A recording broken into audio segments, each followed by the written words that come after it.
Our lady of ஜிடவுன்.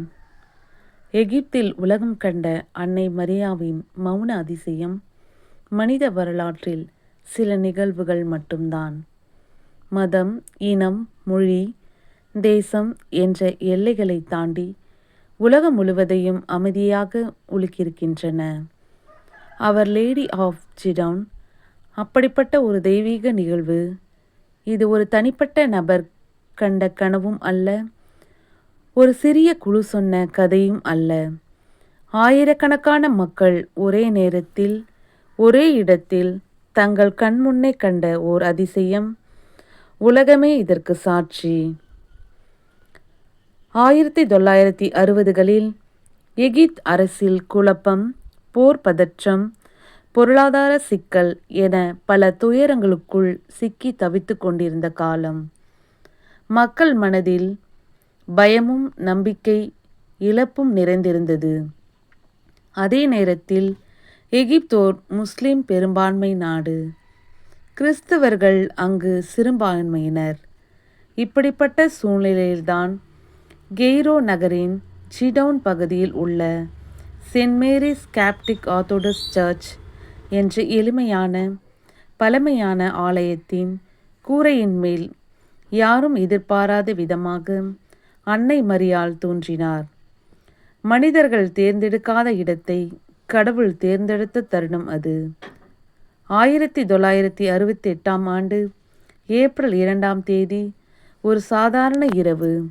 ஆலயம் அருகே சில தொழிலாளர்கள் வேலை செய்து கொண்டிருந்த போது கூரையின் மேல் ஒரு பெண் உருவத்தை அவர்கள் கண்டார்கள். முதலில் யாரோ குதிக்கப் போகிறார்கள் என்று நினைத்து போலீசுக்கு தகவல் கொடுத்தார்கள். ஆனால் அந்த உருவம் கீழே விடவில்லை. அது மெதுவாக நகர்ந்தது, ஒளிர்ந்தது. அப்போதுதான் அனைவருக்கும் புரிந்தது, இது மனித உருவம் அல்ல.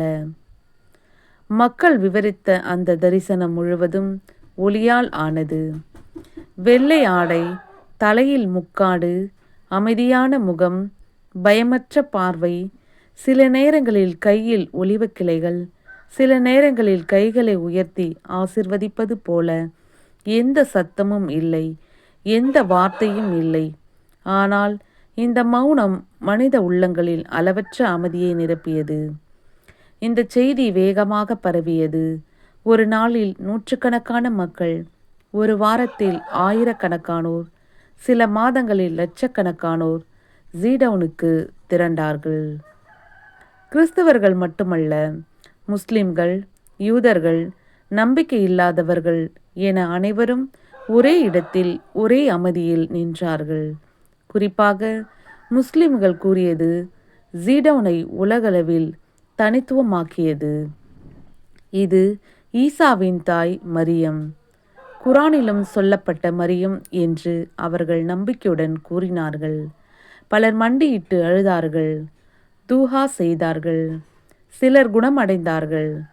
பல அற்புதங்களும் பதிவும் செய்யப்பட்டன.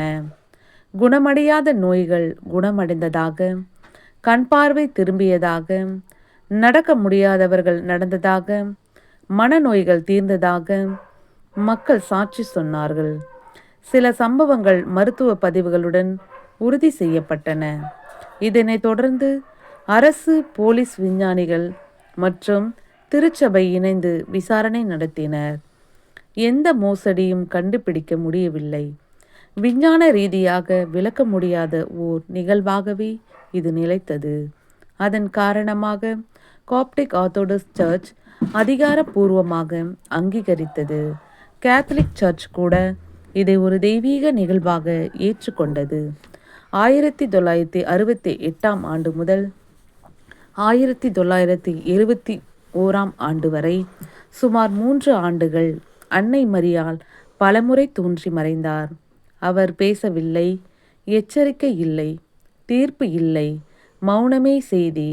அந்த மௌனத்தின் வழியாக உலகம் புரிந்தது ஒன்றே: பயப்படாதே, ஒருவரை ஒருவர் வெறுக்காதே, கடவுள் இன்னும் மனிதருடன் இருக்கிறார், அமைதி என்னும் சாத்தியம். அவர் லேடி ஆஃப் ஜிடவுன் ஒரு வரலாற்று குறிப்பல்ல, ஒரு தரிசன கதையும் அல்ல.